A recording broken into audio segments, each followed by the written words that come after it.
This is your source for genre news, album reviews, and commentary on all things heavy. The Metal Pod. Here are your hosts, Brendan Flum and George Fong.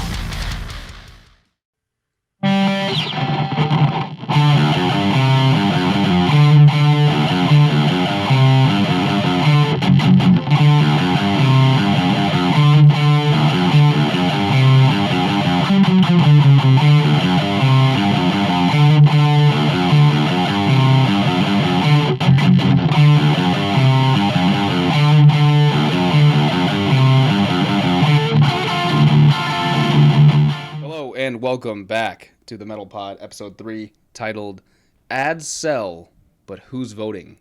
Speaking of voting, you should go out and vote. Actually, never mind, because the air date, when this episode airs, the election will have already happened, right? Correct. We'll have a new leader of the United States, Commander-in-Chief, the Army, the Navy, the Marines. All of that. All of that. And then to kick us off, Brendan, what are you wearing today? On the subject of politics, I'm repping my Megadeth, my only Megadeth shirt. Got this on their 2016 tour in support of Dystopia, their latest album. Cool. Probably one of the best metal lineups I've ever seen. And the last metal show I saw at Joe Louis Arena, before that got torn down, the lineup was Megadeth, Suicidal Tendencies. Who else was there? Amon Amarth, Metal Church, Butcher Babies. Amon Amarth is really, really good live. They have Yes. the boat. Did they have the boat? They did have the boat. Oh, and then the dragon has steam coming out of the head. And the swords and shields, the whole shebang. It was great. Oh my goodness! When I saw them with Brendan at Download, I cried. Yeah, you during Guardians of Asgard. I started yeah. tearing up. I was like, I'm Nordic today. Of course, and seeing metal like that in Europe is it was a whole experience. Yeah, yes. It was awesome. Great. I took off my battle jacket, not battle jacket, because I was hot. Flannel. Flannel. Mine today. Here you guys go. Marilyn Manson patch. Got it at a thrift store probably. It's on top of my Emperor patch. That's for a different day though. Marilyn Manson today. Obviously very involved in politics and has been the target of many media outlets for various political happenings. As we discussed last week, yeah. As we discussed last week, we'll be getting way more into that this week because we will be talking about politics.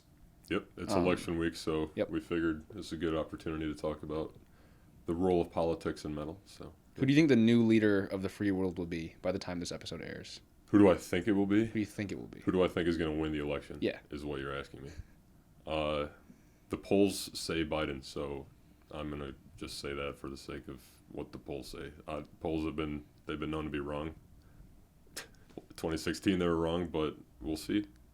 I really don't know. I think it's going to be closer than people think. So. We'll see what happens. Yeah. We can cut that if we need to. Yeah. Metal news!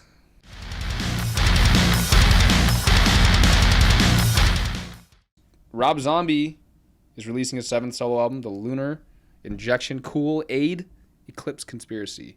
Good Lord, that is a mouthful. Why are they always so long? I know, it's great. I love it. I feel like, all right, so this is his 7th album. Hellbilly Deluxe. Fantastic. Educated Horses in there. What's the one in between? Something regenerative rat vendor. Yeah, that's one of the newer. I was just like gonna. I don't remember. Because there was a certain point. Hellbilly Deluxe 2, I think, was his 4th album, and then after that is when he went crazy with the titles. Yeah. Like you said, Rat Regeneration Vendor, Acid Witch, Electric Warlock, Orgy Dispenser, something like that. Oh my goodness. And then now this one, the Lunar Injection Kool-Aid Eclipse Conspiracy. Drink the Kool-Aid. Yeah. Did you get that reference? I did. Okay. Thank you.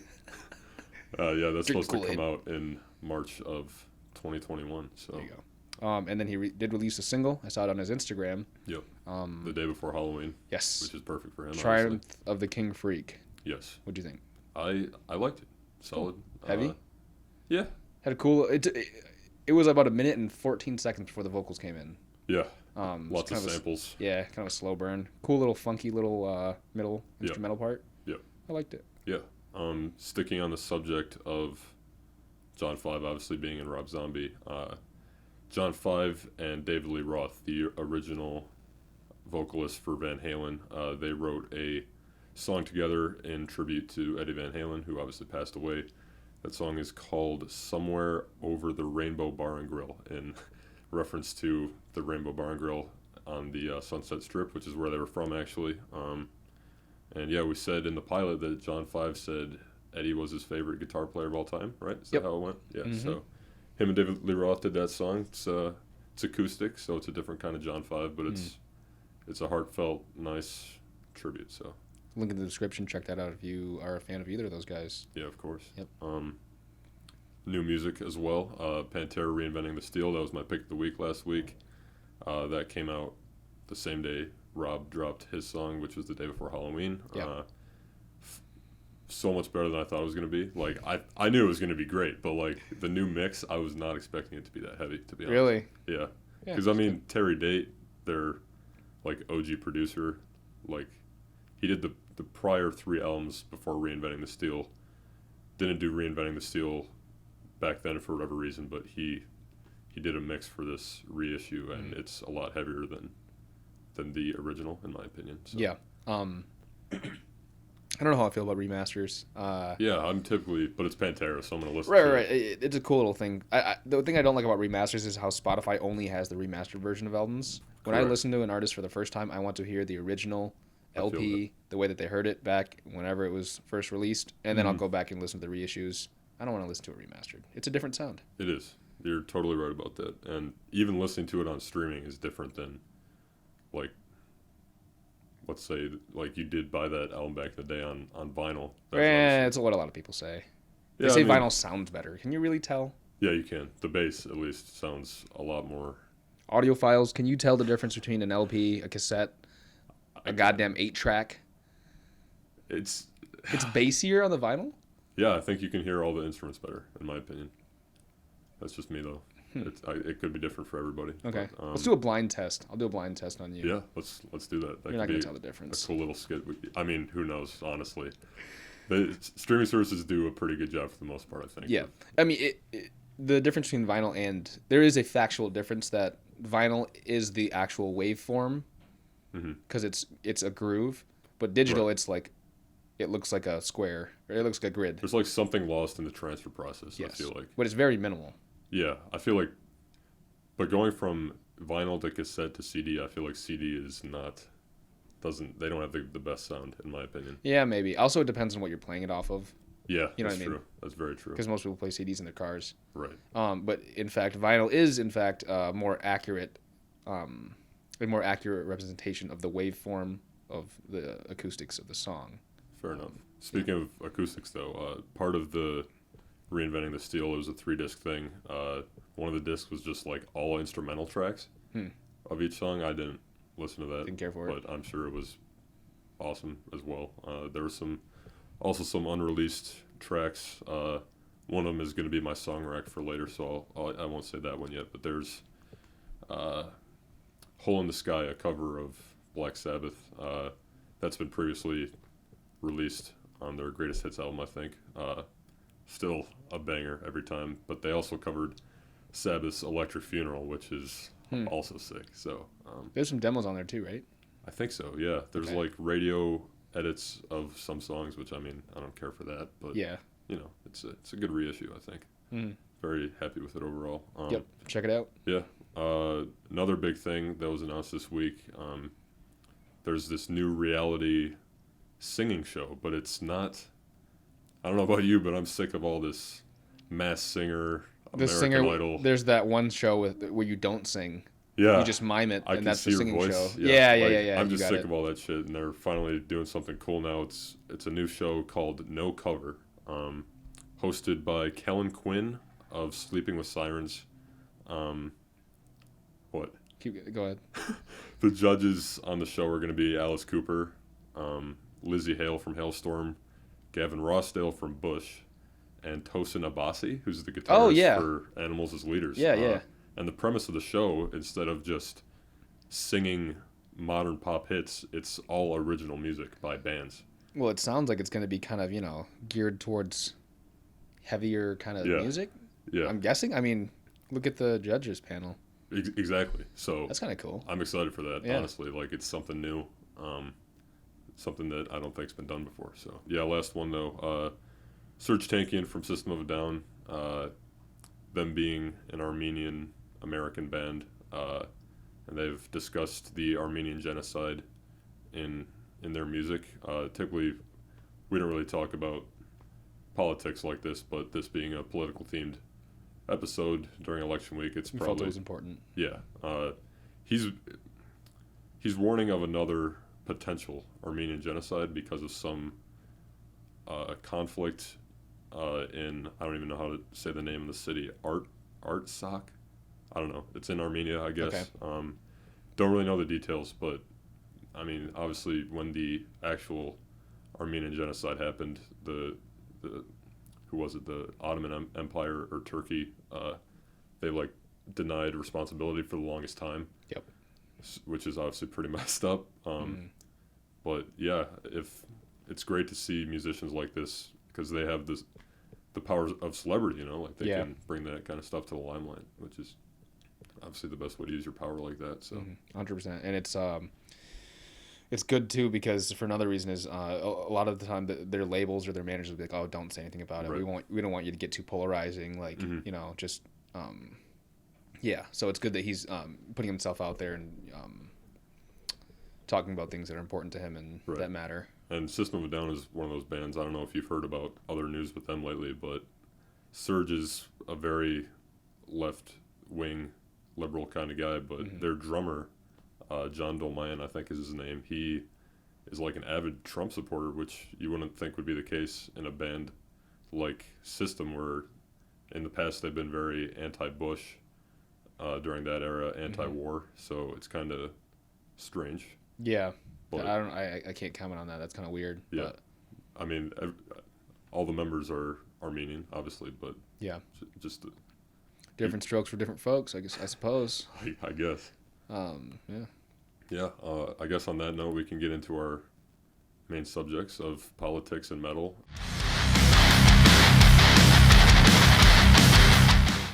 I guess the biggest question is, do politics belong in metal? I mean, a lot of people, as we've discussed, want to listen to music as a form of escape.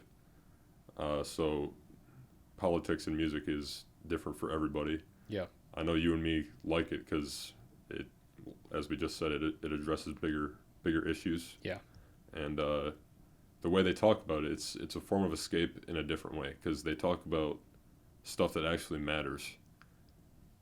It's like you're escaping, but you're like grounded at the same time. You're still like in the context of what's going on in the world. Right. It's like you can express your frustration at something that's actually happening. I feel like is how it usually goes. Right. I guess we can start at the beginning and staying on the subject of genocide. Judas Priest was their 1975 album, I think it was, Sad Wings of Destiny. They have a song called Genocide on there that, I mean, as you could probably infer, It's about genocide. Right. And that album also has a song called Tyrant, which is an all-time favorite Judas Priest song for me. It's absolute flair. But them and Black Sabbath, of course, with War Pigs and other songs on Paranoid and every other Ozzy album for that matter, they were like the first ones to kind of address politics. And I think the biggest thing about when you think about war and music, you think metal is the genre that is going to go to war with. Exactly. But looking back, there's so many bands they have anti-war anthems, you know? Right. Like War Pigs, of course. Yep. Metallica has many. Yep. Not to move on too quickly, but that's all right. Yeah. Metallica also supports veterans. Yep. They're all very anti-war. The entire Injustice for All album. Yep.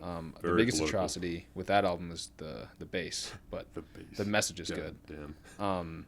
I had For Whom the Bell Tolls. Yep. That's a good one. For sure. And all these, I mean, One and For Whom the Bell Tolls, those are based on books. I mean, one is based on, I think the book is called Johnny Got His Gun, and which was turned into a movie, and there's clips from the movie there in the one music video. I mean, one is about a guy that loses his limbs, right? right, and it's metal for that fact because I mean that's kind of a pretty heavy subject matter. Yeah. But it's, and I feel like Slayer is another band kind of in the same realm as Metallica. They talk about war and things like that. Even more so. Yeah. Than Slayer gets more graphic with it. Yeah, like Slayer is like the band I feel like that you would think of, like how you said that you would go to war with. Yes. Listening to. And you think by them talking about that, it's them like supporting war. But the way I see it, it's like the lyrics are so ugly and disturbing. It's like, why would you ever want war based on all this stuff that they're saying? Mm-hmm. Like War Ensemble is some of the most brutal lyrics. Yeah. Like, Angel of Death. Yeah. That really happened. That's about a Nazi doctor that Joseph Mengele. Yeah. Yeah, that did experiments on people. Yeah. So I think a part of it too is it's like they get so graphic with it also because people want to ignore it and they don't want to think about the fact that it happened, but they're like, no, like this did happen and we have to recognize that or it's going to happen again. Exactly. Kind of deal. And that's what we were just talking about with Surge and System, like. Mm-hmm. Like these songs, these old ones are still relevant. Like Genocide, that's happening right now. I know. And I mean, literally, war pigs, generals gathered in their masses, just like witches at black masses. I mean, it's a dope lyric. It's one of the few songs where you can rhyme the same word in a row like that. It sounds cool. But it's still sick. I mean, when that song came out, that was like the whole peace and love hippie era. Yeah. And then Black Sabbath comes along. It's like there's the Vietnam War's going on right now. Yeah, like you guys are tripping on acid at Woodstock, and there's like a whole war being fought. Yeah, and another song on Paranoid that's very much like that is Hand of Doom, that talks about the effects of soldiers getting home from Vietnam and like getting addicted to drugs and abusing them for escapism, psychedelic purposes, whatever, just to cure whatever they saw. PTSD. Over there. Yeah, so I mean, sticking on the, as you brought up with Metallica, they do a lot for veterans, which is obviously awesome. And Slayer, Eyes of the Insane from Christ's Illusion. That's another thing with Slayer though. They're very religious. Obviously, and they have religious imagery. Right. Repentless. That album cover is so hard. It is very hard, and so is Christ's Illusion. Honestly, I mean, both the original album cover for God Hates Us All was a bloody Bible. I have probably seen it. The new one is much more toned down. Yeah, but still like upside down crosses, so it's still... It's just text and graphics. It's not really an image, but yeah. And then Christ's Illusion is literally, the cover is Jesus with his arms cut off in like a sea of dead bodies. Mm. So and from that album, Eyes of the Insane, which is about veteran suicide during the War on Terror in Iraq. I'm going to get into it later with my One Hot Minute about all this kind of stuff. But okay. Another...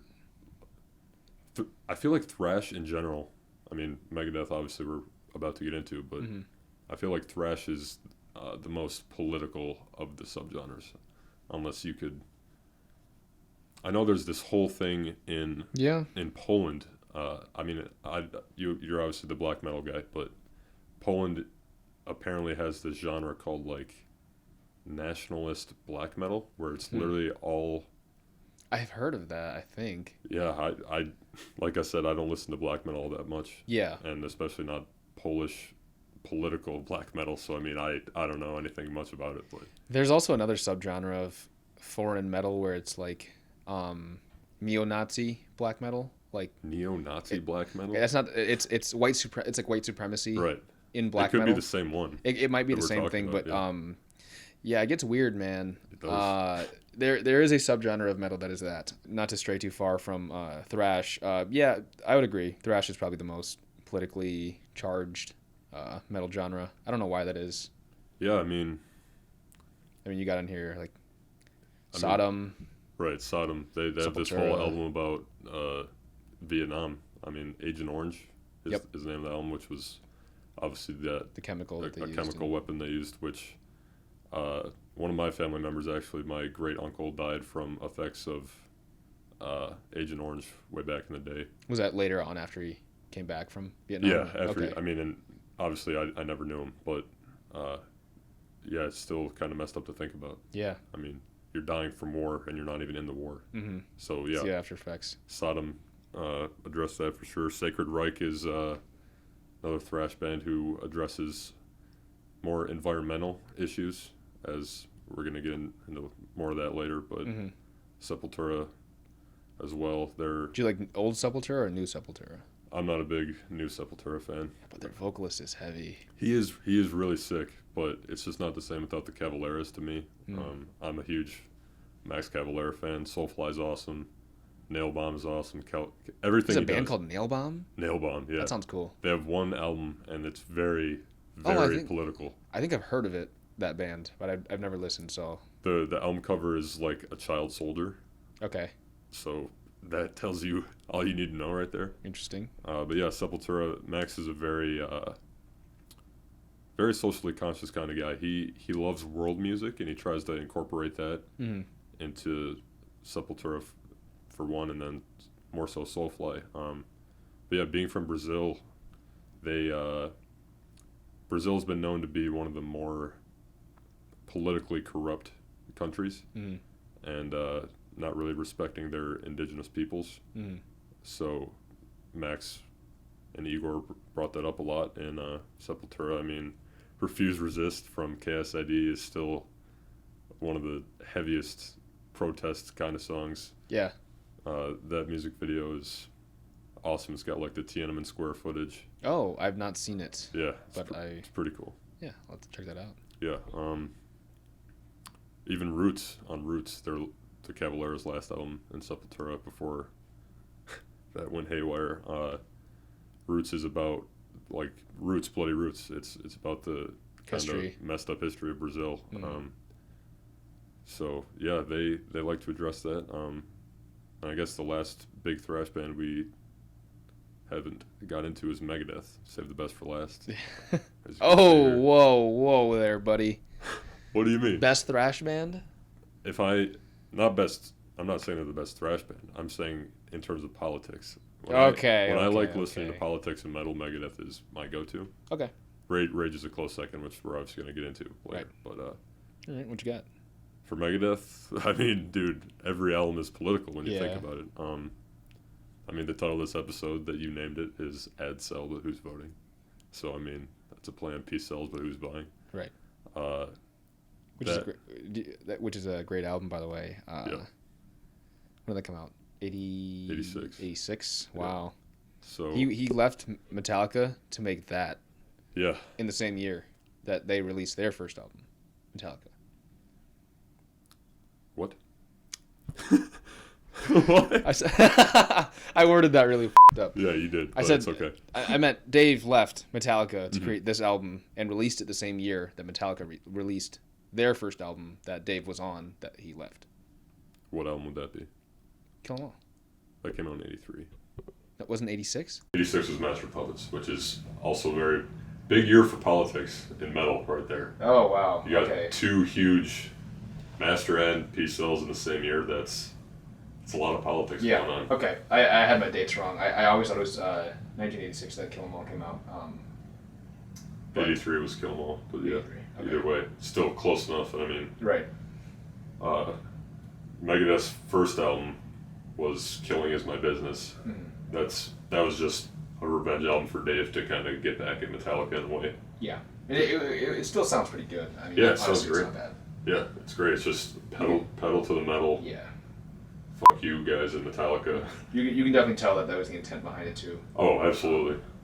And then following that up with one of the best one of the best metal albums of all time in Peace Sells. I mean, the cover itself is political. It's a futuristic, dystopian, destroyed United Nations behind Vic, and it says obviously for sale, but Peace Sells, but who's buying, right? Right.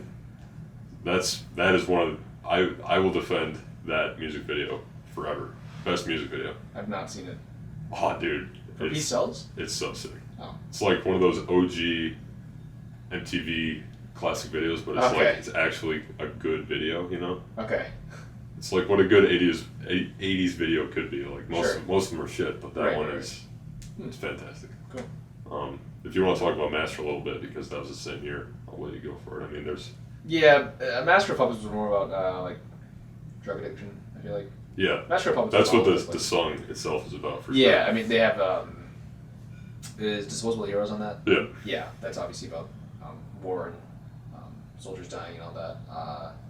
One of the most political songs probably ever, in my opinion. What else is on there? Leper Messiah. That's what I'm saying. They have a couple outliers, which is of course, fun songs. Welcome Home. Yeah, I feel like the covers of these albums in themselves are a huge part of the political. I feel like the cover is like a political statement in a way, because that one obviously. The Master of Puppets album cover is a bunch of graves with the master strings kind of thing, so it's like, you know, it's like death in a way. I mean, war is death. So, other Megadeth stuff though, Rust in Peace came out in 1990 at like the height of the Cold War or shortly thereafter. Also a great album cover with Bush Sr. and Gorbachev. I forgot. It's cool. There's like the alien, right? Yeah. Okay. Alien in the case with Vic standing over him. That is so funny. It's sweet. I mean, there's Rust in Peace, Polaris. That song. It's about a warhead that's gonna cause nuclear fallout. They literally named the song after the warhead company, Polaris. So. Right. I forgot that the Cold War happened and that everyone was scared of dying. I know, right? Like our parents, right? Or probably their parents. 2 generations above us. Like, are you talking the 50s? Like was that the 50s and the 60s? Yeah, that was when like our grandparents. Yeah. They were the ones that were going through that. Yeah, like hiding under a desk. Yeah. Wearing like a nuclear bomb test, like a desk is gonna help you. Like, come on. Yeah. Should we move on to? Ashes in Your Mouth?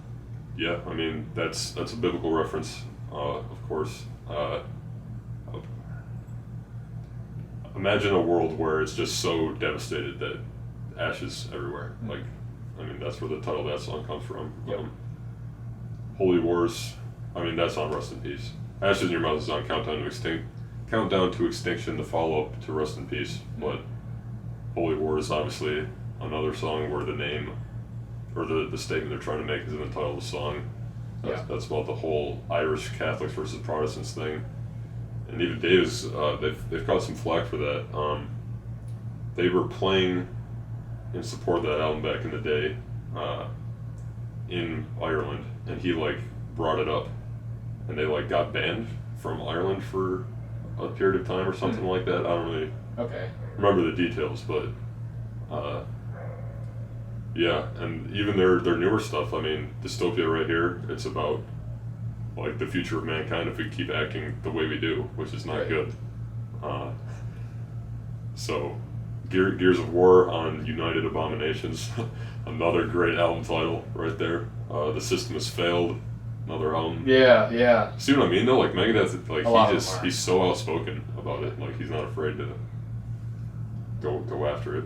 He also practices black magic, or he used to. He used to, yeah. That? He's like The Conjuring. Yeah, exactly. He's talked about The Conjuring. He's like, I had to stop playing The Conjuring because it was just getting way too dangerous. Right. I'm like, dude, what are you talking about? I'm not the most superstitious kind of guy, honestly. I'm pretty, I don't know. I'm not free-willing, Yeah, and it's just really funny. He's like, I can't play The Conjuring anymore. Well, the song is so good though. So it's like, it's fire. Can you keep playing it? I know, right? It sucks. He's like he's like a born again Christian. Exactly. That's what I was just about to say. I'm not saying that sucks. Like, good for him, but like, not. He's been known to say like, if you fuck around with black magic like that, it's eventually gonna come back and bite you in the ass, kind of thing. Yeah. So. I just think it's so funny to read about how Dave was like, back in the day, I would try to conjure up spirits and I would do it through playing guitar. Yeah. You know, like it's so sick. Yeah, he talks about how like music is one of the ways that you can like perform a hex or something. Yeah. With the patterns. In the scales and shit, and then. He supposedly like put a spell into Conjuring, like a black magic spell, like either through the lyrics or. through his guitar playing. Yeah, whatever it is, but Yeah. that's so sick. Yeah, it's cool. And it's a great song, which obviously I wish he still played, but He can't, man. I know. It's too dangerous for him to play that. The black magic. Not quite a thrash band. They're like grindcore, I guess you would consider Napalm Death. Yeah. Yeah, they're also more on the environmental side. They're all vegans. I did not know that. Yeah, like they love animal rights, which I like that a lot. Yeah, it's cool. Marnie, their singer, actually like helped South Africa during the apartheid era. He like literally was a protester for.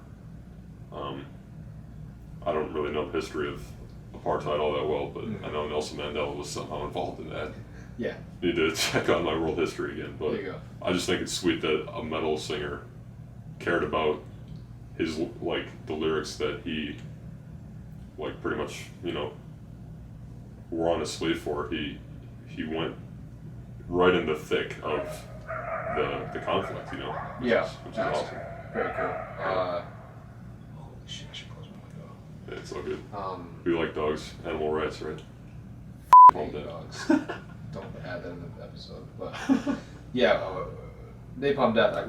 We saw them open for Slayer Slayer. and Lamb of God. Yeah, they were good. Yeah, very good. Yeah. Should we move into Rage? Absolutely, go for it.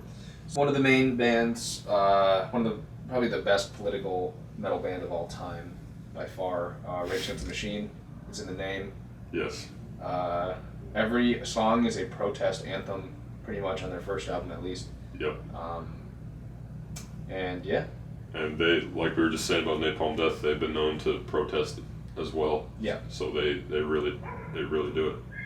Mm-hmm. They were at. I was talking to Brendan before we recorded the episode. They were at Coachella and they they taped themselves up like completely naked. And Oh, it was that? I didn't know it was that severe like that. But yeah, and they taped their mouths and wrote political messages. Mhm. Flashed the picture on the screen. They protest as well. Mhm. They're in the thick of it. Yeah. Yeah, I mean Zach, the singer, and Tom, they're both African American. Mhm. I know Brad and Tom are. I don't know what Brad is. I think they're both just random white guys, but Okay. either way, that's racial harmony at its best, in my opinion, and that's why Rage is awesome, because it's black guys and white guys in a band trying to get their message across, which is absolutely sick. And my song rec from last week, Point the Finger, Body Count, and Riley Gale, it's kind of the same thing. Yeah, listen to it. It's good. Yeah, it's great. I just love that shit. Like you said, the first album is Anthem after anthem very, after. yeah. Very politicized. Every song is political. You could spin it any way. I mean, look at Killing in the Name. I mean, that's about police brutality. That's some of those that work forces are the same that burn crosses. Exactly. I mean, that's relevant. Those who die Yesterday. are justified wearing the badge for the chosen one. Yeah. Like, Come on now. And that came out in '99, right? the first album was 92. '92. And it's still so relevant today. Yeah. Which is Like even the more best than it part was about it. maybe. Yeah, Like- exactly. Insane. Same with Megadeth. I mean, I know you said Rage by far, but they're, like I said, Rage, they're the top two for me. And I mean, Yeah. it's in the name. Megadeth is it's like a warning against nuclear warfare, because Megadeth, obviously, Rage Against the Machine is like just fighting the system. It's sick. I mean, obviously their last album, if you want to call it that, was a covers album, so not so much political, it's more just them playing other bands' songs. But Right. Which is fine. I mean. yeah. I mean, Evil Empire, that's again in the name. Battle of Los Angeles. Yeah. That's where I fell off with them. Yeah, they're one of the few bands where, not one of the few bands, I feel like every band does this to an extent, but Rage I notice more so. Each album gets worse as it goes on, in my opinion. Oh, 100%. Yeah. Like. Not knocking distinctly. them at all, like No. they're still great albums, but Yeah, but they progressively worse. I mean, how do you follow up to their first one? You Yeah, know what I mean? I feel like super after tough. they dropped that, they were just like, this is what we were made to do. Yeah. You know, like this is. They came the out one- swinging. Yeah, and then it's like when you start off so good, it's like how can you even get better? Yeah. Ideally, you would, but Yeah. you know. I mean, you and me were just listening to Freedom. That's That's that closes the album. Like you can't top that, dude. Yeah, You just can't. yeah. I mean, Their song "Wake Up" yeah, is at the end of the Matrix, which is so dope. yeah. That is like Township Rebellion. Yeah. Again in the name. Mm-hmm. We've had this debate. My favorite Rage song is, I'm blanking right now. The one with Maynard. He's in that song. Know Your Enemy is what it's Oh called. yeah. Oh, he's the one on like the back vocals. Yeah. The backup vocals. That little quiet interlude Yeah. before they. Oh, I never knew that. Yeah. Okay, Because interesting. apparently Maynard, the singer, Maynard James Keenan, the singer of Tool, for those who don't know. Christopher and A Perfect Circle. Yeah. He and Tom Morello, the guitar player for Rage, they were roommates at the time. Tool and Rage, they dropped their first albums pretty much at the same time. They were roommates? Yeah. Just in college or? No, I think in LA, like when they were just No. living around, I guess, yeah. That's very interesting. Yeah. Maynard, though, he's from Michigan. Or like he lived in Michigan grew up in Michigan at some point. Tom Morello went to Harvard, so super educated guy. To Harvard? Yeah. He has like a master's in social studies, so he obviously Very conscious. that ties into their aesthetic, obviously very. Imagine you go to class and you see Tom Morello, just like, oh, hey, Yeah. what, dude? Yeah. I mean, I would be able to focus. yeah, that'd be sick. Yeah. I mean, also in the '90s, Rage, of course, but another political. I mean, if you want to talk about Manson right now, Yeah. I'll give you the floor. Another big 90s political artist. We don't even have Nine Inch Nails on this, I just realized that. Would you say they're political? No, but they have some political bangers. Yeah, they do. Like Happiness and Slavery is kind of political Capital in a G. way. Capital G. Yeah. What album is that on? It's on. Fragile. No. It's on. What was it? I don't know. I don't even know what that song Year is. Zero? Year Zero, maybe. I think it's on Year Okay. Zero. Fair enough. But yeah, okay. But yeah, speaking of 90s, Marilyn Manson is also heavily politicized. Yeah. The main thing that he's known for back in the day is Columbine. Yep. As we addressed last episode, unfortunately, he was. Yeah, he was blamed. I have this awesome article from Rolling Stone magazine, and it's basically all about addressing that. Yeah. Give it a read if you want to. Is where I'm going to pull a lot of stuff from what I'm about to say next. But Mhm. yeah, I mean they claimed that Eric Harris and Dylan were wearing Marilyn Manson inspired shirts, Right. and that they listened to him, Mm-hmm. and therefore Marilyn Manson's the reason that they did what they did. Right. But yeah, like we said in the last episode, it was different people have different opinions on how the influence of media, music, movies, books, whatever on people's actions. But as Marilyn Manson reiterated, it's he was saying, where were the parents at? Is it not the Yeah. parents' fault for not understanding what their children are consuming and how they're feeling and Exactly. Like your bad parenting, you shouldn't just because you're a bad parent. Don't therefore blame Marilyn Manson for your shit. your shit shitty, job. Yeah. Yeah, and this is a quote from that article I was just talking about. He said, "America puts killers on the cover of Time magazine since their inception, and the media have turned killers into folk heroes." Yeah. He talks about Charles Manson Yeah. and all that. These guys are famous for a reason. Yeah. Because America has an obsession with serial killers. Yeah. And he's saying they just created 2 new ones with Eric Harris and Dylan Klebold. Don't be surprised if every kid who gets pushed around has 2 new idols. So he's saying media is sensationalist. It is. They're putting they're putting 2 serial killers on the covers of their magazines because they know it's going to sell and it's going to Yeah. be shocking, and the magazine can say all they want, like, oh, we're doing this because people need to know about this, but Mhm. it just encourages copycats. Exactly. Throughout history, we know that's people copy. That has often happened. Many Yeah, that times has often before. happened. Yeah. Yeah. And with this particular topic, I had not funny story. I had a pretty messed up story. I knew this girl in high school. She had a spam Instagram account. A spam Instagram. Instagram account. So it's a private account. Like a Finsta. Yeah. Okay. Exactly. And it's basically, for those of you who don't know, it's just an Instagram account that has a limited amount of followers, usually close friends. You post things that you wouldn't post on a main account. Right. And she would make fan cams of Columbine. You know how there's footage from Columbine? Right. You know what a fan cam is? Like her re-editing it to make it look cool. Yeah. And put God. music over it. And she would always just post about them and be like, yeah, these guys are so cool. Yikes. Folks, this is exactly what we're talking about.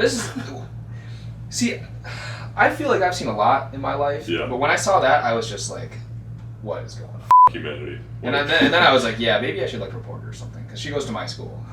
Oh, it wasn't like that. When though. you put it that way, I didn't think about it like that. It wasn't like that. It was more of a fangirling, if you can even call it that kind of deal. It was an idolization of these two guys shooting up a school.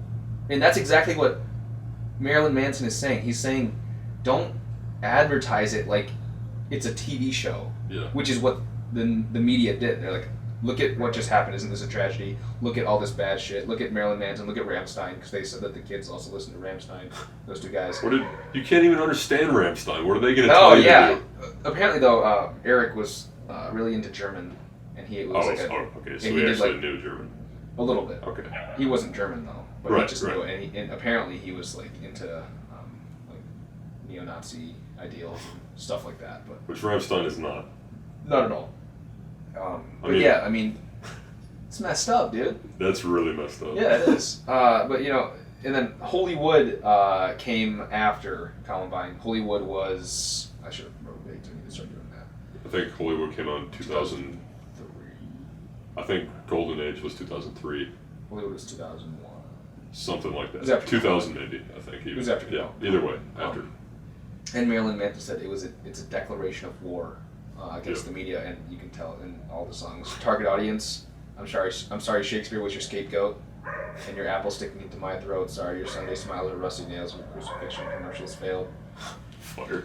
That's a it's a commentary on the church, how the church has failed to save these kids from what they're doing. Right, and like Slayer, he's also not very, but he talks about religion a lot like that. Oh, 100%. Antichrist Superstar, of course. He's very anti-Christian. Yeah.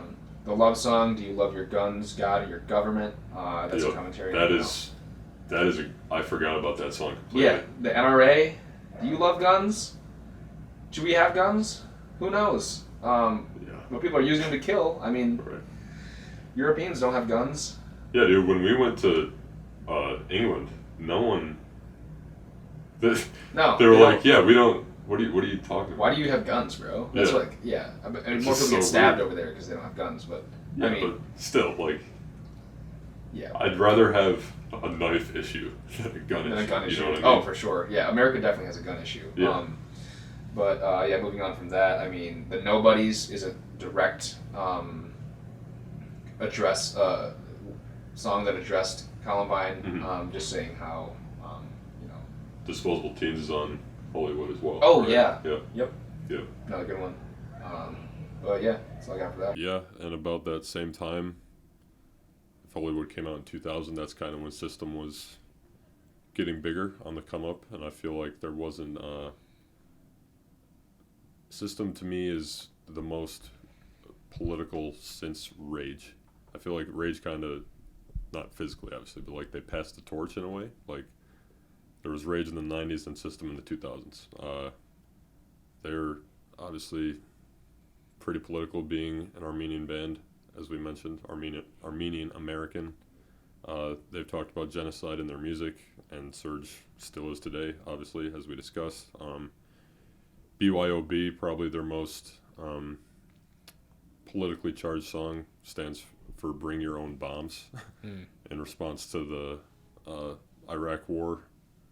And them being from Middle Eastern heritage, that I'm sure that war was very difficult for them to deal with, being American and Middle Eastern at the same time like that, Yeah. So, they just kind of put it all out there in the music. another one of those bands where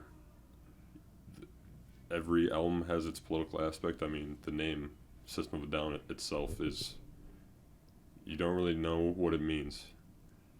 Well, System of a Down, it's from a poem that one of the band members wrote.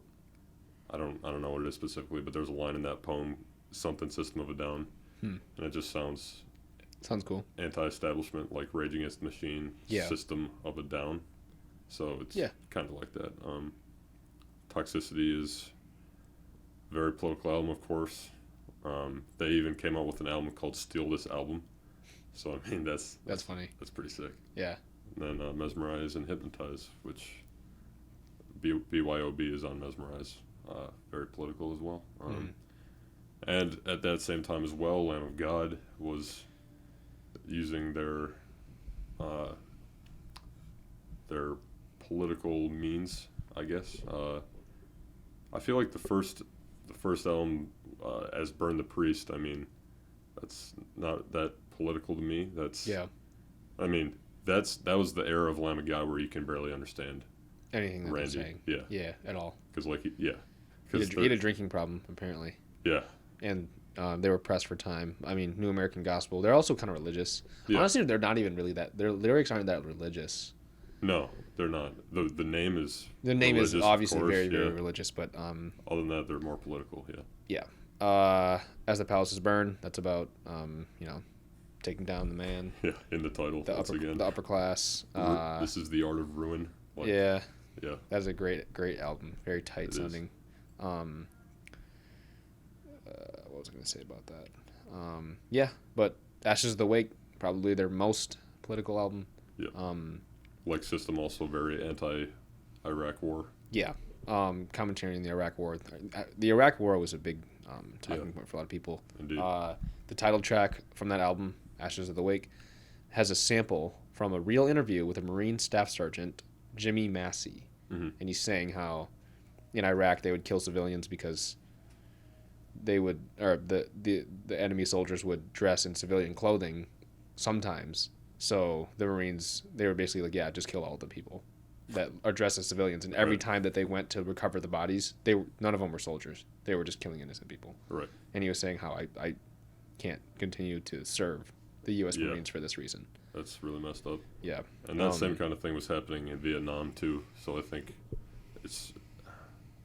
I don't know if it's just war is so messed up that that's what they resort to, or they're just straight assholes who just like wanted to destabilize. I mean, I'm 100% sure that's what they were doing. They wanted oil. Yeah. If you destabilize a country, you can exploit them. I mean, that's what we did to Africa. Not us. That's what people did to Africa. Yeah. Mostly Britain. But yeah, Ashes of the Wake, coming back to that. One Gun is about a person that assassinates the president, and then he becomes a hero because the president is a tyrant. That's basically what that song is. Wow. Never knew that. Yeah. There's another one. I mean, Laid to Rest isn't obvious. Yeah. Hourglass. Yeah. Yep. Very politically charged album. Yes. Fantastic. Very much so. But yeah. Yeah, if the 2000s was characterized by anti-war and anti-Iraq, anti-Bush, whatever you want to say, I feel like nowadays, 2010s moving into the 2020s, it's more on the politics of the bands are more focused on social issues. Yeah. Less than governmental kind of issues. Right. It's more like systematic, I guess. Yeah. Yeah. I think the prime example is Body Count, like we've mentioned. Bloodlust and even Carnivore, their newest one. Those are. Body Count has had a long history of anti-police brutality. Even anti-police. I mean, they've been around since at least the 90s, I want to say. Just on and off, because Ice-T obviously does a bunch of other stuff. Yeah. They were kind of thrust in the limelight back when they started because of a song called Cop Killer. That's like I wouldn't say that's their big song, but it's their most notorious song for obvious reasons. It's about killing police because, I mean, I guess the way they saw it was like, if they can kill us as black men, We can kill them. Might as well say something about that. And I mean, Bloodlust had a song called Black Hoodie, which... It's a reference to Trayvon Martin. Right? Yeah. Okay. It was one of those, and I mean... Wearing a hoodie is a political statement now, kind of. Or it can be because of Trayvon Martin. Right. I mean, that's the point I guess I'm trying to make. Like, there's so many kids like Trayvon where, like, if I'm being honest, I've forgotten half their names because it happens so often, you know? Yeah. I know exactly what you're saying. Yeah, and Body Count addresses that, which you gotta respect that. And I mean, Riley Gale from Power Trip obviously respected it enough to kind of join their cause in a way. But Power Trip, even he wrote his lyrics in a very socially conscious kind of way. Yeah, Firing Squad. Yeah, all of it. Nightmare Logic is, I feel like, very anti-Trump in a way. Just the name Nightmare Logic, and he's even said that, like, we're living to the times we're living in now. It just seems like a nightmare, and people do things for the wrong reasons in a way. Other than that, climate change is another big issue going on nowadays. Right. Not necessarily political, but social issue. A social issue that a lot of bands talk about. Yeah, I mean, Cattle Decapitation. They're one band where their subject matter is focused on one thing, and that is climate change. Is it really? Yeah, literally every album is like a concept album about climate change. Really? Yeah, it's nuts. Gojira. Yeah. They're also very climate conscious. They like whales. Yeah. They're like the OG climate change kind of band, because I mean, Flying Whales, of course, that's from Mars to Sirius, which came out in like 2005. Yeah. So like, where System and Lamb of God are talking about the war, they're talking about Gojira's talking about the planet as a whole. Yeah, and animals and shit like that. They're like spiritual metal. Yes. They're like the spiritual metal band. Yeah, and because they talk about like spirituality and identity and all that good stuff. Like The Way of All Flesh, that's obviously a very life in general, very life-centered album. L'Enfant, however you pronounce that, L'Enfant Sauvage. Yeah. Which means the wild child, right? In French. Yeah, that's a very environmental album as well. It's also, it's about finding yourself and identity. Right. But they're cool. They're flying the climate change flag. Sometimes they have floaty whales that they throw at concerts, which I like. Yeah, that's very sick. That's so sick, actually. Yeah. Moving on, Meshuggah. Yep. They're more of a, I don't know. You want to take this one? Yeah, they're like Megadeth with dystopia. Oh yeah, that's a good analogy. It's like, it's warning of our reliance on machinery too much, and if we rely on it too much, which, in my opinion, I think people do rely on technology way too much. As you know, I don't use social media all that much. Yeah. I hate being on my phone. Try to use it as little as possible. Right. But yeah, if machines take over, that's kind of their. What album? There's one specific album where that's kind of the theme of the album, I feel like. Is it Colossus? Might be. Honestly. Or is it... That's pretty ironic, though, because their music sounds like f***ing machinery. It does. It sounds like... I think that's the point they're trying to make. They have a very mechanical and, like, structured and complex kind of songwriting. Right. But at the same time, it's like... Very good. Yeah, very good. And I think it was Stephen Carpenter, one of the guitarists in Deftones. He said Meshuggah is the quantum physics of music. Yeah. Just based on how they write their songs. It's insane. There's like so much happening all at the same time. Yeah, I've read into that a little bit too. Yeah. It's like machinery in a different way. It doesn't sound mechanical. Like No. It sounds like someone banging a metal rod on something else that's metallic. Right. It sounds like it doesn't sound robotic. No. I guess that's not the right way to put it. Like they're not they're not industrial. I wouldn't say. I wouldn't consider. They're gent. That's a good way to describe them though. But they're not industrial. Right. It sounds like I don't know. But it sounds like it sounds like someone assaulting a transformer with a large metal pipe. Okay. is how I would describe their sound. Fair enough. To the layperson. Yeah, and I mean, dude, their drummer is probably an android. Like, literally. Yeah. Because he'll be playing one song with his feet and then doing, like, another song. 50 different things with his hands. Yeah. It's like, what? They're probably the heaviest band in existence. Yeah, they're up there. I mean... Without being too heavy, as we've discussed. Right, like Primitive Man is super heavy, but they're not... Yeah, oh, okay, that's what you're going to say. Yeah, but they're not, like... Good. Not as good as Meshuggah, that's for No. sure. So... It's not heaviness for the sake of heaviness. It's... Their heaviness is very warranted. Right. And it fits well into their subject matter. Yeah. But yeah, if you want to bring it back... Yeah, I guess just a closing thought. We've also seen bands kind of like fight for causes that they care about too, like not just in the music, but like actually going out and doing it. Going back to Metallica, I guess. I mean, this is it's a thing that kind of divided fans, and it's probably why Lars is my least favorite Metallica member. He's everyone's. Yeah, of course. But the whole Napster debacle that happened. Napster? Yeah.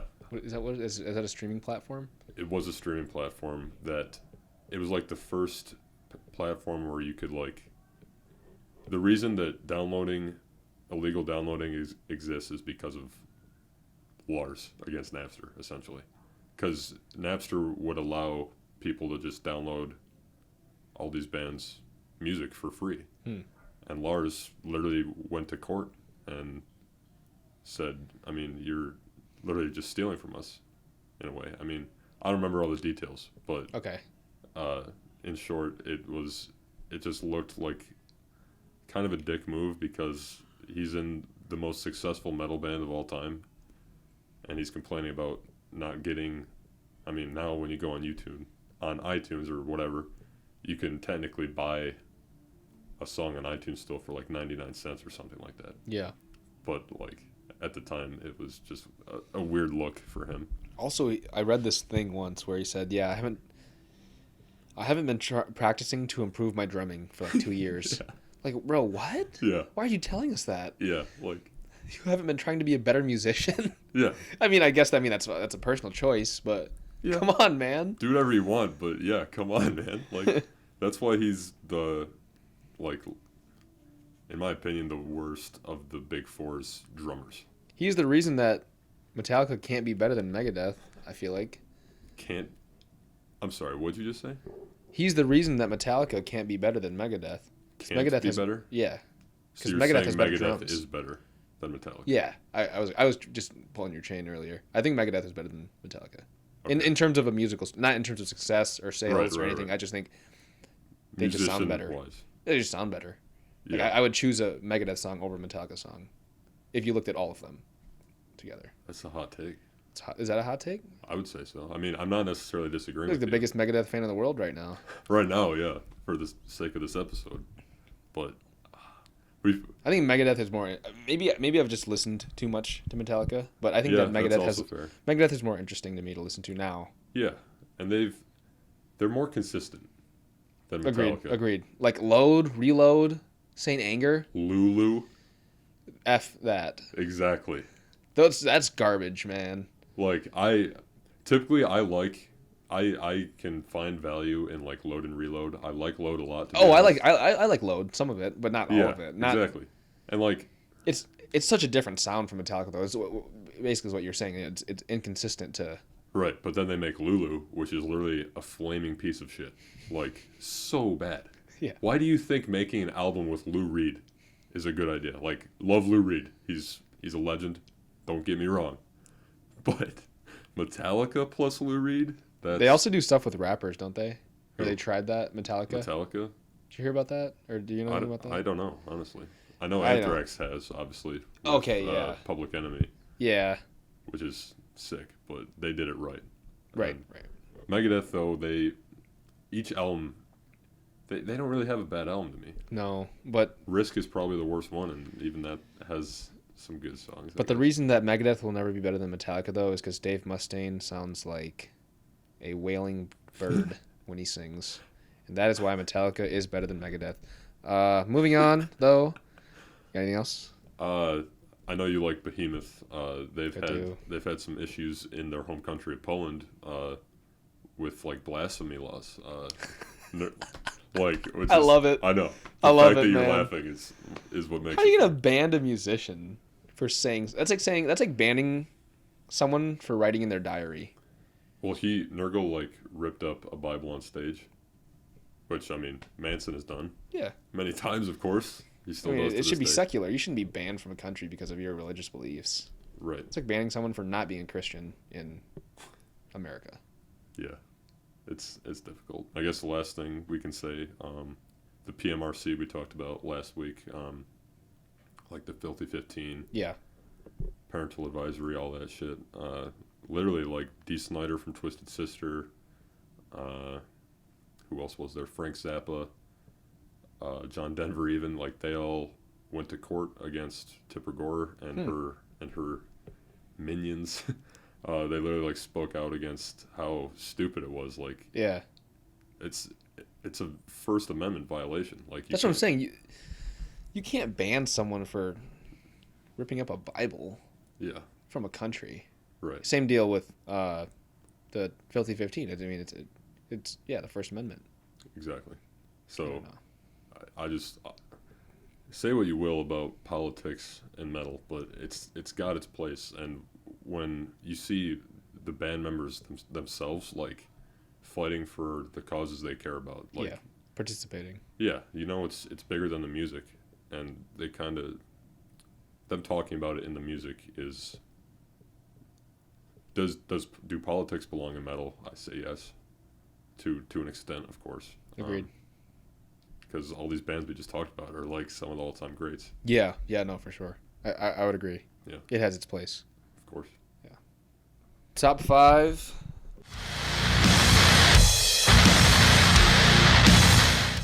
Protest songs in no particular order. Killing in the Name, The Nobodies by Marilyn Manson, Freedom, 2 Rage songs.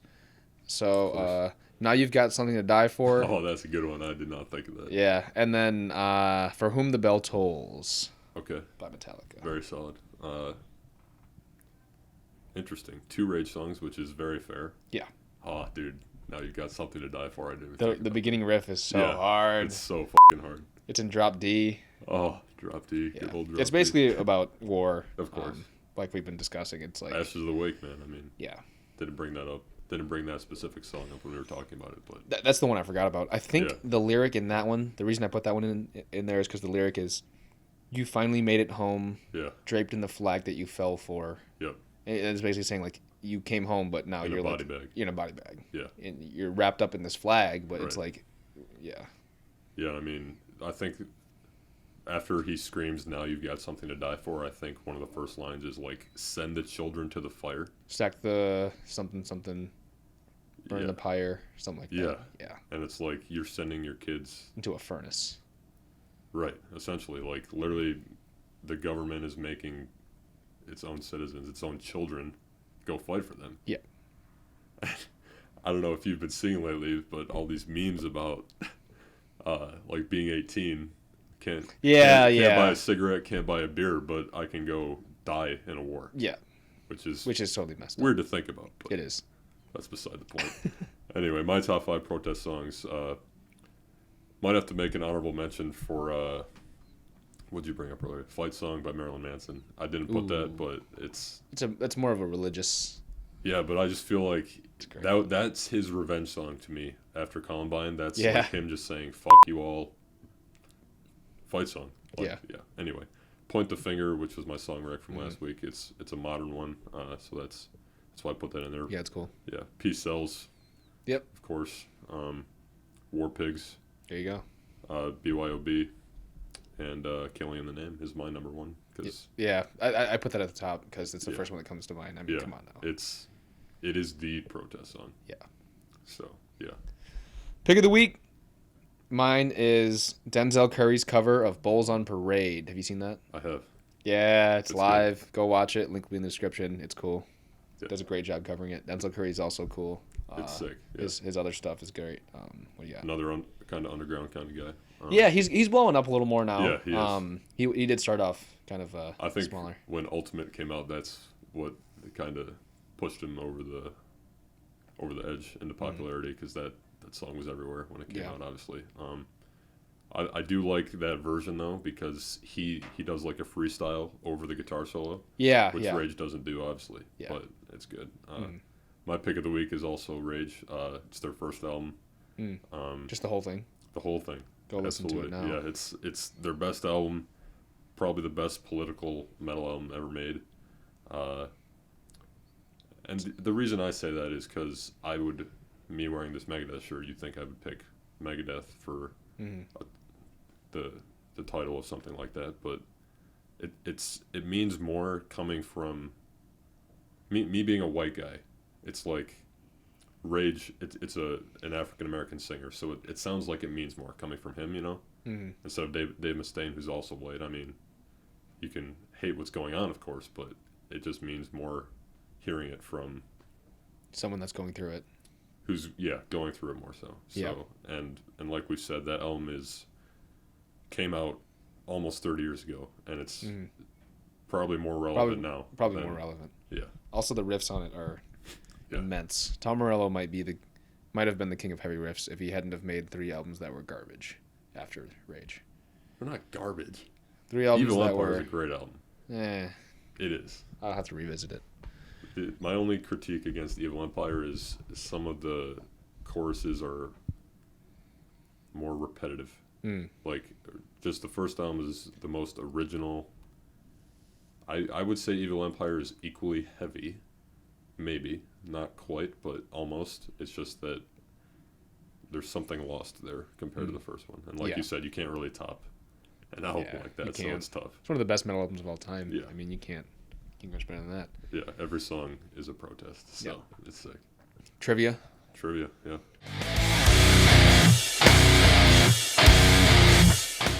What you got? I'm glad you're letting me go first, because mine sticks on the Rage subject. So hope you're ready to lose again, though. Shut the hell up. Let the record state I am 2-0, and you are. No, you're not. I had Yeah, bro. No, last one was a tie, Manson, because of a technicality. I'm just saying my record is 2-0. For what? First, what'd you ask me first? Slipknot's first singer. Yeah. And then who coined the term black metal? You're 2-0, and I'm 1-1. How does that make sense? How? I should be 0-2 if you're 2-0. No, I mean. Oh, okay, because we can both get it right. Yeah. Okay. Anyways, whatever. Who cares? Yeah. Yeah, sure, whatever. Go ahead. Sticking on the subject of Rage, Tom Morello.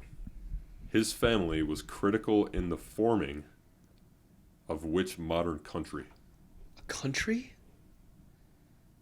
Oh my goodness. United Arab Emirates. No, but that's kind of close, I guess. What is it? Kenya. He helped create Kenya. No, like, I'm not even kidding. What the hell? His dad was a revolutionary in like their like I said, modern country. I mean, Kenya's probably been around for right. Who knows how long? Yeah. But like the modern political state of Kenya. Right. His dad was a freedom fighter in the revolution. One of his uncles was one of the first presidents of Kenya. Another uncle was the first ambassador to the United States from Kenya, and one of his uncles was like one of the Kenyan parliament members. So wow. Yeah, so pretty crazy background. And there's this kind of funny story that Thomas told when he moved to America, because I think he was born in Kenya, actually. I could be wrong, but he grew up in America, and I think somewhere in Illinois, in like a pretty suburban white neighborhood, and all the kids thought he was like this Kenyan prince, because like he has like ties to Kenya. That's so funny. It is pretty funny, but yeah, Tom Morello, Kenya. 1 and 3 for me. 1 and 2. 1 and 2 for me for trivia. Yeah. The cover, mine's also a Rage one. Okay. The cover of their first album features a photo of who. Damn it. And what was that person protesting? Oh, yeah. Jesus. And the reason I'm asking this question is because that album cover is famous AF. Yeah.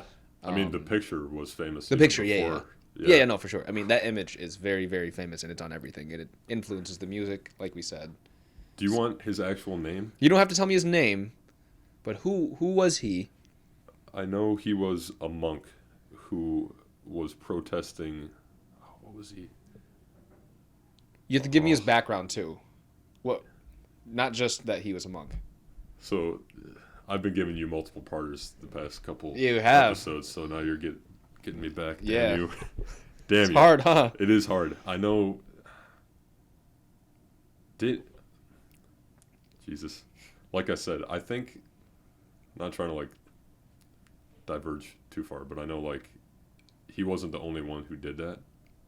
No, but that Like, image. No, was- I know. I'm just saying, like, monks in, was it Thailand? Is that your guess? Is that your answer? No, it's not. Yes, my it is. answer. No, what? He said Thailand. I did say it was a guess though. I shouldn't be. You want the country? What do you want me to say right now? Who was he? I know he was Okay. a monk. What kind of monk? What country? And what was he Oh, protesting in his that's country? so much. There's no way. I know it was somewhere over there. Over there. Somewhere not. Where were monks burning themselves?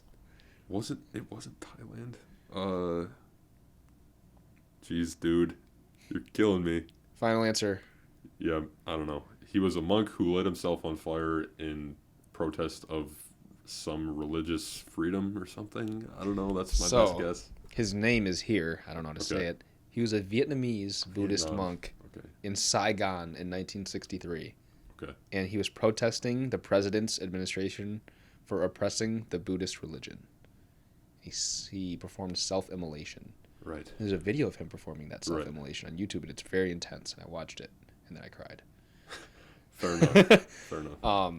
Yeah, it's intense. He like pours gasoline on himself and then just like dies. Yeah. And everyone around him is like, "Holy shit!" Right. That's some major shock value right there. 2-1 for Brendan. Yeah. My first loss. That was a really good one. Because dude, you knew I should know that. You know what I mean? Because I just talked about that album. That album is my pick of the week, and I don't even know the whole story behind it. I didn't know if you were gonna know it, but I figured that there might be a chance that you'd get it. Right. But it was I got like a portion of it. Yeah, like a quarter of it. Yeah. 1 hot minute.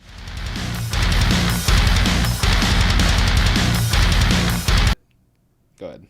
Yeah, I know mine is a little more serious than yours, but I just want to address the fact that, I mean, metal in general is a pretty shit-on music genre.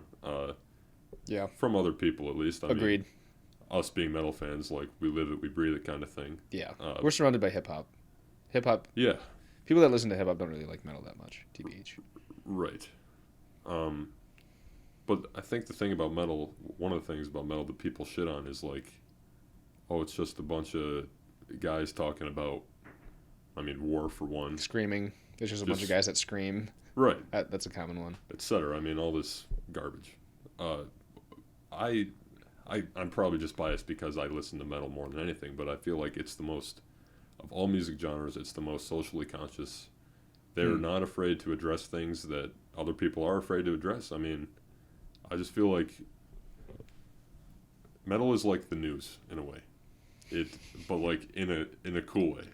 Okay. It's the best form of the news because it's the most relevant in terms of what they speak about. Like body count being the modern example, I'd say. Yeah. Everyone we've talked about today has a purpose, or the message they're trying to get across is bigger than the music itself. Yeah. And no offense, I mean, I'm sure hip hop they definitely address racial injustice, of course. Mm-hmm. But I feel like country, it's just all about having a good time. Yeah. You know. Hip hop. I mean, yeah. Hip hop definitely does. You get the point I'm trying to make. Yeah, like, I do. Yeah. Yeah. So that's, I guess, all I had to say. I guess just give it another chance. To the detractors. To the haters give it out another there. chance. Yeah. I mean, it's a good time. Yeah. Yeah. I'll shut up. Go Okay. for it. My 1 hot minute. Sweaty mosh pit guys. You know that guy that's like a waterfall after like 2 songs? Yeah. And you're in the mosh pit and you're having a great time and he just bumps into you and you're like, oh my God. Like, Yeah. You get like You get I like hate that slapped in the feeling. face with like water. I'm like, dude, why are you like sweating so much? Like you literally bump shoulders with them, And you're wet like, now. Wet. Yeah, it's like okay. And then the worst part is those guys are usually the biggest ones, Mhm. and they have long hair too. So like they're like greasy, like tangled up hair hits you in the face too, and it's like, bro, are you serious right now? Yeah. And metal concerts are mostly guys, Yeah. like 90% guys, 90. I'd say 90 is a good number. Yeah. and most of them are sweaty mosh pit guys. If you're a sweaty mosh pit guy, I don't know, you can't really control it, but just try to mosh a little bit less, I guess, and don't bump Bro, into me. what? This is your one hot minute? You're gonna tell people I'm to just mosh kidding, less? I'm totally kidding. I just have gripes with sweaty mosh pit guys. I don't really sweat that much. Mhm. Like significantly less than the average person I sweat. Okay. So yeah, when I first started going to concerts, I was just like, okay, yeah. Yeah, but that's, in my opinion, that's part of the fun. It is. It sucks. It's gross a little bit, but Yeah. it's fun. Yeah, it's out because that's not gonna happen to you on a normal day. Obviously, No, like when it's you like go playing to sports. yeah, exactly. It's a workout. Yeah. Moshing is a workout. Oh, it is. The If best you kind worked of out, you could workout. mosh better. Yeah, for sure. Yeah. Okay. That'll wrap it up for me. Okay. That was less than a minute. Song rec, "Grace" by Lamb of God. Oh, that's a good one. Yep. It's a little cool little intro. Not acoustic, but it's just not it's not Yeah, heavy, and then it comes back in the middle of the song and it's Right. electrified and it's good. and I was gonna say, our next episode is gonna be Pantera versus Lamb of God. My song rec is in honor of that, as yours just was as well. And Which is perfect because I'm guessing yours is going to be a Pantera song. correct. And I was just gonna say though, a little sneak preview for next week. Sure. The whole subject of next week's episode is Who's the best groove metal band of all time? yeah, and Pantera versus Lamb of God, because they're definitely the two best. And one of my reasons for Lamb of God not being, I'm gonna side with Pantera. I'll spoil that right now. We're gonna start that right now. We can't start that. No, right I know. now. I'm just saying, based on the song rec you just gave me. Sure. Grace is the one example where I'm wrong in what I'm about to say. I feel like Lamb of God can't, not that they can't write a ballad, but Pantera has slower songs, which I respect more. Like, you know what I mean? Like But Lamb of God's just has- like every song. Yeah, They don't ever write a ballad. Sure. But Grace is a song where It's kind of a ballad. yeah, kind of. It's not a ballad, but it's yeah. It's I get what you're it's saying. different. Yeah, it's not their typical Well, kind of song. I think it's because Randy Blythe doesn't sing. He just like isn't a good singer. He never has. Oh, he can, dude. Memento Mori, the new album, he sings. The whole intro is just. Oh, is that him? yeah. Okay. mean, I wasn't can. sure. He can. It's just he's a better screamer, obviously. Yeah, but he never ever sings really, like except for Memento Mori. Like before that, I don't think he ever. There's like no Yeah. clean vocals in Lamb of God's whole discography up until that point, Yeah. unless it's a spoken A word. spoken word Right, passage. but he doesn't Yeah, of sing. course. Sing. Right. And honestly, his singing vocals aren't great, They're not great. but they're not bad. Yeah, that's why he screams more. 'Cause I take it that's- Stick to what you're best at, right? True. Um, So what's yours? Yeah, Pantera. From the Reinventing the Steel reissue, Mm-hmm. one of the previously unreleased tracks. There's at least two previously unreleased. The best one, though, is one called Immortally Insane. Okay. I think they wrote it for like a movie soundtrack. Don't know what movie back then, whatever. Mm-hmm. It's Is it good? it's good because it's like it's new Pantera, like Yeah. So I was super excited Cool. when I came across it. So I just want to share that with you and everyone else. So Immortally Insane. Yeah. Check it out. Yeah, and we'll get into Pantera and Lamb of God next week. So. Tune in to see who the best groove metal band of all time is. Yeah. In the meantime, tune into the Hours of Power on Impact 89 FM every Thursday night from 10 p.m. to 2 a.m. It's always a mouthful to say, but Pour yourself a little drink. It could be anything. It could be water. yeah, it can. Hang out with some friends, listen to metal, talk Yeah. about metal. And Sarah is the host of that show. Oh, yeah. Or Lilith is her That's dope. DJ name. I'm Pagan Saint, so Right. we're gonna have Pagan Saint Lilith and Flum And on their the next one. yeah, and their unnamed next one, but- nameless intern is what they refer to him as. I don't know who Is he he an is. intern or he's the co-host? He's like the co-host who doesn't speak on air. Like I Oh. said, I don't know Okay. who he is, but All right. they're gonna be our guests on this show, not next week because you and me are not next week. Are having we're gonna get into it. We're having a battle next week, you and I. I might throw this microphone at him. Yeah, he might. No. That's not. And I might be with his mic stand. So we'll see what happens. Brendan, if anything, Brendan would throw that microphone at me. I wouldn't. I would be saying some smart ass shit, and he'd throw that at me. I'll be like, why? Because I'd say something like, Dimebag Darrell can't play guitar. He can only play flying V's. Why would you say that? I'm just saying that's something I would say that to provoke you. But yeah, right. they're gonna be the first guests that we have on the show. Yeah. Not next week. Not next week. The week after. And yeah. I guess another thing we wanted to address going forward, as you could probably tell from the last episode and now this episode, we switched to a single cam format. We should have said at the beginning, but yeah, that's all right. I mean, single cam format, it's way easier for us to edit. Last time we were having issues with it, but yeah, and we just want to have more graphics on screen, as you have obviously seen. Yeah, we beefed up the graphics last episode. Yeah, a little bit more. And I think that's what we wanted to say about that. Just housekeeping items. I guess the last thing that we wanted to say that we forgot to say last episode, at the time this episode right now airs, the election will have been passed, so we can't say go out and vote, which obviously... Yeah, which I tried to do, but then I remembered that time exists. Right, time does exist. Well, it's a construct. Yeah. Oh, there is one final thing. Final thing. We got a comment. We got two comments on our last thing. So on the Halloween episode? On the Halloween episode. Okay. So Antonio said we should talk about Slipknot even more in the next episode. Okay.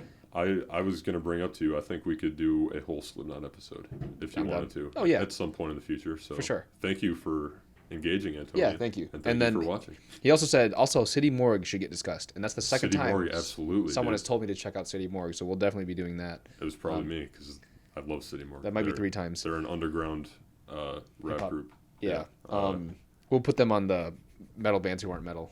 Or we might just put them on hip-hop metal. That we could do a whole episode about that. We'll see. City Morgue is they're very influenced by Slipknot, which is probably why he said that. Okay. So yeah. One last thing. Since we didn't say go out and vote last time, I guess it's probably a good thing to say. No matter at the time of us filming this, we don't know who's won the election. Hopefully, we will by the time this episode airs. Right.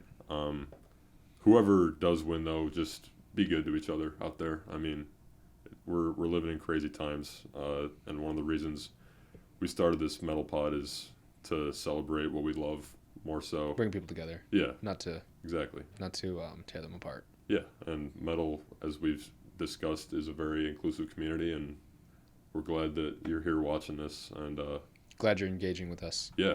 Yeah. Just be good to each other out there, and remember, there's more things that bring us together than tear us apart. So. Well said. Yes. Peace out. On that note, metal.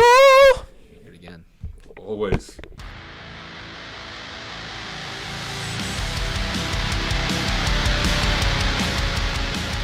You've been listening to The Metal Pod, a production of Impact 89 FM. Our thanks to Impact's General Manager Jeremy White, Station Manager Amber Kinutsky, and Programming Director McKenna Lowndes. Tune in next time for more updates on all things metal. The Metal Pod!